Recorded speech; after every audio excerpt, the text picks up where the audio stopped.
बिस्मिल्लाहिर्रहमानिर्रहीम। Lecture number 12 जो legal liability का चैप्टर हमने स्टार्ट किया, आज उसका दूसरा लेक्चर है liability to clients and accountants. इसमें हमने जो लाइबिलिटी टू क्लाइंट्स है और अकाउंटेंट उसकी लाइबिलिटी जो है जितनी उनके बारे में हमने डिस्कस करना है। तो आज के जो फर्स्ट वन है लेक्चर कंटेंट है लाइबिलिटी टू क्लाइंट्स और सेकेंड वन है describe accountants liability to third parties under common law and related defences. जो कॉमन लॉ को हमने डिस्कस किया था पिछले लेक्चर में, इसमें हमने अकाउंटेंट लाइबिलिटी और थर्ड पार्टी जो है उसकी जो टू थर्ड पार्टी वो लाइबिलिटी को हमने डिस्कस करना है। तो फर्स्ट वन ऑब्जेक्टिव जो है वो है लाइबिलिटी टू क्लाइंट्स। अब लाइबिलिटी टू क्लाइंट्स में क्या आता है? The most common source of law suit against CPA is from clients regarded negligent acts which are detailed in table 5। इस देखें जो कॉमन सोर्स है लॉ सूट का वो क्या है, किसके अगेंस्ट है? CPA फर्म के। वो है कौन सा? Negligent acts. और नेग्लिजेंट एक्ट्स को हम जो है अगले जो हमारा स्लाइड है उसमें डिस्कस करेंगे डिटेल से। अब फॉर एग्जांपल इसको देखते हैं। हमारे पास ये एक कोई भी कंपनी है, ठीक है, और देखिए Cenco Incorporated versus Seidman and Seidman liability to clients. अब यहाँ पे इसके हम बात करते हैं। फर्स्ट वन देखें, इसकी हिस्ट्री देखते हैं। बिटवीन 1970 एंड 75 जो सिनकोस मैनेजरियल एम्प्लॉयज़ हैं, ठीक है, ultimately including top management were involved in a massive fraud to inflate the value of the company's inventory. वो एक जो है फ्रॉड में थे, ठीक है। तो कौन सा फ्रॉड था? यहाँ पे बात हो रही है कंपनीज की इन्वेंट्री में, ठीक है, उसकी जो वैल्यू थी, ठीक है, उसको वो exact true and fair view वो प्रोवाइड नहीं करते थे। This is turn enable to the company to borrow money at a lower interest rate and to obtain higher fire insurance settlement than were proper. तो वो जो company थी वो, ठीक है, वो इसके एबल थी, ठीक है, कि वो अपने जो मनी बोरो करते थे, ठीक है, मतलब जो इसके लेंडर थे, ठीक है, उनसे कम रेट पे कम इंटरेस्ट पे मनी बोरो करते थे, ठीक है, और जो इंश्योरेंस थे उनको आगे इन्वेस्ट करके उनसे हाई इंटरेस्ट लेते थे, ठीक है। After the fraud was discovered by an employ of Cenco and reported to the security exchange commission. जब उन्होंने ये फ्रॉड डिस्कवर्ड किया, किन्होंने? सिनको ने। तो एक एम्प्लॉय था, उन्होंने ये रिपोर्ट कर दिया security exchange commission of Pakistan. A class action suit was filed by stock holder against Cenco. तो उन्होंने क्या किया? जो वो एम्प्लॉय था उन्होंने उस कंपनी के जो स्टॉक होल्डर है उनके अगेंस्ट जो है वो एक्शन लिया। अब it's management and it's auditor, किन के अगेंस्ट? स्टॉक होल्डर्स, मैनेजमेंट और ऑडिटर के अगेंस्ट उन्होंने वो एक्शन लिया और सिक्योरिटी एक्सचेंज कमीशन को रिपोर्ट कर दी। अब यहाँ पे the CPA firm settle out of court on the class action suit bye paying 3.5 million. तो इसके बेस पे उन्होंने क्या किया? उस जो कंपनी है, ठीक है, वो फर्म है CPA फर्म ने, तो किस बेस पे उनको 3.5 मिलियन पे करने पड़े, ठीक है, किसकी वजह से? इस लाइबिलिटी टू क्लाइंट जो है इसकी वजह से, क्योंकि वो जो है मिस स्टेटेड करते थे अपने फाइनेंशियल स्टेटमेंट में। लेकिन उसके बाद by now new management was operating Cenco, उन्होंने जो न्यू मैनेजमेंट की, they brought a second suit against CPA firm on the behalf of Cenco for branch of contract professional negligence and fraud. तो फिर उसके बाद CPA फर्म जो है उन्होंने उसके बिहाफ पे जो है कॉन्ट्रैक्ट और प्रोफेशनल नेग्लिजेंस और फ्रॉड जो है उनको लेके आए। कैसे? The primary defence used by the CPA firm was that a diligent attempt was made on the part of auditors to follow up an indication of fraud। तो first one उन्होंने क्या किया उस कंपनी ने कि जो फ्रॉड है वो ऑडिट की तरफ से है, ठीक है, क्योंकि उन्होंने इसको अटेम्प्ट किया हुआ है। But the combined effort of a large number of Cenco management prevented them from uncovering the fraud. तो उन्होंने उस फ्रॉड को अनकवर करने के लिए क्या क्या मैनेजमेंट से, सिनको मैनेजमेंट ने उन्होंने प्रिवेंट कर दिए। The CPA firms argued that the wrong doing of management were a valid defence against the charge. जो सीपीए है उन्होंने क्या किया, उन्होंने क्या आर्ग्यू किया कि जो मैनेजमेंट है, ठीक है, उनका जो डिफेंस है अगेंस्ट दी जो चार्जेस उन पे लगे हुए हैं, ठीक है, मैनेजमेंट के ऊपर, वो क्या कहते हैं कि रॉन्ग डूइंग है, गलत है। अब यहाँ पे जो बात हो रही है कि the 7th circuit court of appeals concluded that the CPA firm was not responsible in this case. तो यहाँ पे कोर्ट ने क्या फैसला दिया कि यहाँ पे जो सीपीए फर्म है ये इसके लिए रिस्पॉन्सिबल नहीं है इस फ्रॉड के लिए। The wrongdoing of Sinco's management were considered an appropriate defense against the charges of breach of contract, negligence and fraud, even though the management no longer worked for the company. Considering management's involvement, the CPA firm was not deemed negligent. तो उन्होंने क्या किया कि ठीक है, जब court पे बात पहुंची तो उन्होंने कहा, ठीक है, कि ये जो सीपीए फर्म है इनकी गलती नहीं है, ये इसकी रिस्पॉन्सिबल नहीं है, बल्कि मैनेजमेंट उनके रिस्पॉन्सिबल हैं, ठीक है, और जो जितने चार्जेस लगे थे, ठीक है, वो उस कंपनी को ही, पर्टिकुलर कंपनी को पे करने पड़ गए, जो जिनकी फाइनेंशियल स्टेटमेंट जो है वो रॉन्ग जो है मिसस्टेटेड थी और मिसलीड करती थी अपने फाइनेंशियल यूज़र को।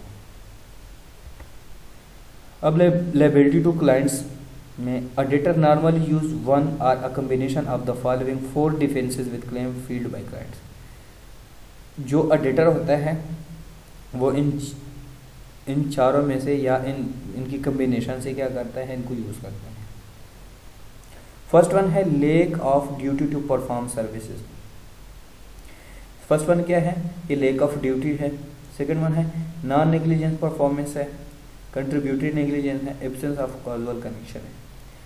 अब इसको जो है हम नेक्स्ट एक और उसके थ्रू हम फिगर के थ्रू इसको डिस्कस करेंगे, जिसमें ये बात की गई है कि इस discuss is a case in which the auditor was not engage to perform in audit. Is a result of this case auditor and clients typically sign engagement letter detailing the expectation of the engagement. तो उसको साथ साथ read भी करना है, read करने के बाद जो है इसकी अंडरस्टैंडिंग हो जाएगी, ठीक है। अब जो है यहाँ पे एक और कंपनी है ट्रेडेंट्स एंड मिक्स, जो है ये कंपनी है, और लायबिलिटी टू क्लाइंट्स वही है, ठीक है। अब यहाँ पे जो है case concerning a CPA firm to income is a part of underdated financial statement. The tenants recovered approximately, यहाँ पे जो है 235,000 जो है डॉलर की अप्रोक्सीमेट जो है उन्होंने वैल्यू रिकवर की है। अब यहाँ पे अगर हम बात करें, CPA firm was engage a real estate management agent for 6,000 per year to prepare financial statement. अब जो सीपीए फर्म था उन्होंने जो हायर किया हुआ था उनको वो 600 जो है वो देते थे पर मंथ के हिसाब से। A tax return and schedule showing the approximate of real estate return, मतलब जो उनको इनकी जो है अगर समरी में बता दूं तो ये है, ठीक है, कि उनको जो पैसे दे देते थे, ठीक है, मतलब $600 यहाँ पे लिखा हुआ है, उसमें टैक्स रिटर्न भी है, ठीक है, और बाकी तो उसके बाद क्या होता था कि यहाँ पे अगर हम देखें the statement includes in worth unmodified, ठीक है, and there was a core letter setting that the जो कोर लेटिंग में लिखा हुआ था उसको पढ़ना थोड़ा सा लास्ट में, इसको देखते हैं। The statement was prepared from the back end record of the corporation and to independent verifications were takes thereof. तो कि जितनी भी उसमें लेटर जो है, अगर लेटर कोर लेटर की बात करें तो उसमें लिखा था जो इंडिपेंडेंट वेरिफिकेशन की बात की गई है, ठीक है, उसमें है कि जो भी लिखा हुआ है बिल्कुल ठीक एंड एग्जैक्ट तरीके से है। लेकिन जब उसकी ऑडिट कर दिया गया है, ठीक है, तो ऑडिट के बाद, ठीक है, जो उनमें डिफरेंट जो क्लाइंट से इनको इन्फॉर्मेशन मिली, जो क्लाइंट्स की लायबिलिटी थी वो उनको डिफरेंट इन्फॉर्मेशन वहाँ पे रिसीव की, जिसके बेस पे क्या हुआ, डिफरेंट उनको डिसीजन लेने पड़ गए, ठीक है। तो इसको हम आगे और डिटेल से, यहाँ पे पिक्चर थोड़ी सी क्लियर नहीं है, ठीक है, इसको मैं आपको सेंड करूँगा और इसको डिटेल से फिर देखेंगे। अब जो है ऑब्जेक्टिव जो है next one, describe accountants liability to third parties under common law and related defences. जो अकाउंटेंट्स की लायबिलिटी है, ठीक है, under common law and related defences वो कौन कौन से हैं इसको देखते हैं। फर्स्ट वन है liability to third parties under common law. First one है Ultramares doctrine resulted from a precedent setting a dating case from 1931। ठीक है, अब इसको हम देखते हैं। Even though the auditor were negligent they were not liable to the creditor because the creditor were not the primary beneficiary. जो creditor है वो तो प्राइमरी बेनिफिशियरी नहीं होता किसी भी उसके कंपनी से। ठीक है, अब इसको ये जो केस है इसको देखते हैं। थर्ड पार्टी का जो केस है, the creditor of an insolvent corporation, ठीक है, related on the audit financial and subsequently sued the accountant alleging that they were guilty of negligence and fraudulent mispresentation. The accountant receivable had been fulfilled by adding to approximately 650,000 in accounts receivable and other item of 700,000। ठीक है, यहाँ पे है 650,000 लेकिन जो account receivable वहाँ पे लिखे गए हैं वो है 700,000। ठीक है, तो यहाँ पे आपको बात समझ आ गई है कि यहाँ पे जो 650,000 लिखा हुआ है यहाँ पे 700,000 लिखा हुआ है। ठीक है, फाइनेंशियल स्टेटमेंट में the creditor elect that the careful investigation would be shown in the 700,000 to be frauded. उन्होंने कहा कि जो 650,000 जो है उसके उनके जगह पे उन्होंने क्या लिखा हुआ है $700,000, मतलब $50,000 का यहाँ पे फ्रॉड जो है वो शो हो रहा है। दिस अकाउंट पेबल कंटेंट जो है इसको अब हम देखते हैं। The court held that the accountant had been negligence by the accountant would not be liable to the third party for business beyond the bound. क्योंकि वहाँ पे वो देखते हैं कि जब ऑडिट करते हैं तो वहाँ पे वाउचर या इसके जो है प्रूफ वगैरह देखते हैं। तो यहाँ पे इन चीज़ों में बात होगी जब उन्होंने थर्ड पार्टी से पूछा, मतलब क्रेडिटर से पूछा, तो उनके जो लोन वगैरह उनसे लिया हुआ था वो 6,50,000 था, $6,50,000। लेकिन इन्होंने टैक्स से बचने के लिए अकाउंटेंट ने या मैनेजमेंट ने, ये यहाँ पे अगर बात की जाए तो मैनेजमेंट या अकाउंटेंट की गलती है।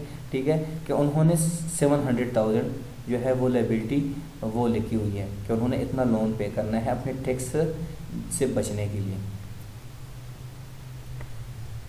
अब अगर इसी तरह एक और है, court have since board the Ultramares doctrine to include third parties who are considered foreseen users. अब देखो फॉरसीन यूजर की अगर हम यहाँ पे बात करें, user are a class of user that auditors knows will rely on the financial statement. अब यहाँ पे इन्वॉल्व फॉरसीन यूजर इसमें भी देखते हैं कौन कौन से हैं। ठीक है, द प्लेंटिफ जो है यहाँ पे है factor, rush factor, a lender है। ठीक है, ask the defender auditor to audit the financial statement of a company seeking a loan. जो लोन लिया हुआ है उसको जो है ऑडिट करना है किसी कंपनी का, तो वहाँ पे द ऑडिटर जो 11 है issued N unqualified opinion on the financial statement. Unqualified opinion जो है रिपोर्ट बनाई गई थी वो उन्होंने इशू कर दी है, indicating that the company was solvent when in fact it was insolvent.